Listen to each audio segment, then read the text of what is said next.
अंग्रेजों ने कहा कि इन हिंदुस्तानियों को उलझा के रखो या ना ये हमसे हिसाब मांगे। 1947 में पाकिस्तान के विभाजन का हमें दुख है, 1937 में म्यांमार के विभाजन का कोई चर्चा भी नहीं कर। क्यों भैया, भाई हाथ कटला पे दुख है, पे कुछ ना। इंग्लैंड अपने चाल में कितना अच्छे से कामयाब हो गया, बस आप इस बात का अंदाजा लगाइए, ताकि आप अपना कोहिनूर हीरा न मांगे, आप अपना 50 लाख करोड़ रुपया जो ब्रिटेन ले गया है वो न मांगे। और ये यंग जनरेशन जो है ना,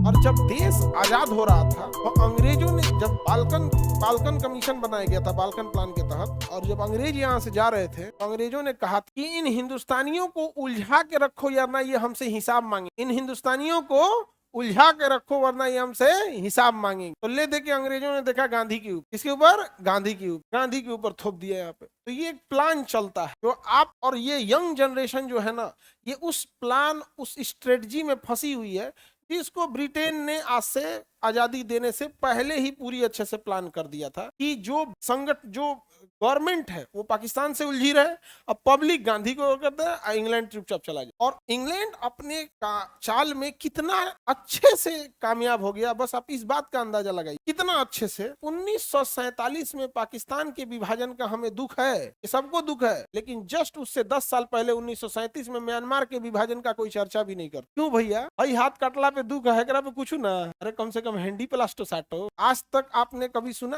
केवल ये 10 साल पहले तो हुआ है, 1935 के अधिनियम के तहत 1937 में बर्मा यानी म्यांमार अलग। क्या आपने कभी इस भारत में इस बात को उस हिसाब से तरजीह मिलते, उतना चर्चा होते सुना है कि म्यांमार अलग हो गया, बहुत दुख है? इवन आप कभी गांव में जाकर कही कि म्यांमार हम लोग का था अलग हो गया, तो कही कब हुआ, हम तो पाकिस्तान जान रहे थे। तो ये जो गांधी की वो वाला बात है, ये किसने बनाया था? ब्रिटेन। ताकि आप अपना कोहिनूर हीरा न मांगे, आप अपना 50 लाख करोड़ रुपया जो ब्रिटेन ले गया है वो न मांगे, आप जलियांवाला बाग में मारे गए लोगों को, शहीद हुए लोगों का हिसाब न मांगे, आप कर्नल नील या लॉर्ड कॉर्नवालिस जिसने लिखा कि मैं ऐसा कोई जिला नहीं था जहां मैंने रोज बलात्कार न किया था, आप उसका हिसाब न मांगे। आपको इसीलिए एक ट्रैप में फंसाया गया ताकि ब्रिटेन आज किसी से पूछिए ब्रिटेन दुश्मन है? ब्रिटेन, अरे हम लोग की बर्बादी का सबसे बड़ा कारण कौन? आप पूछ सके हैं? नहीं, ब्रिटेन ने थोप दिया किस? गांधी। बर्मा एक्ट 1935 में आया था और 37 में अलग हुआ। अलग में एक्ट कब आया था? 35। अलग कब हुआ था? 37। और हम लोग को सरकारी स्कूल में कुछ नहीं पढ़ाया, हम लोग को BSS नहीं बुझा, हम लोग तो BSc किए हुए थे। BSc में तो इसे कुछ नहीं आता है, नहीं समझ में आ गया। और में हम लोग को BSc में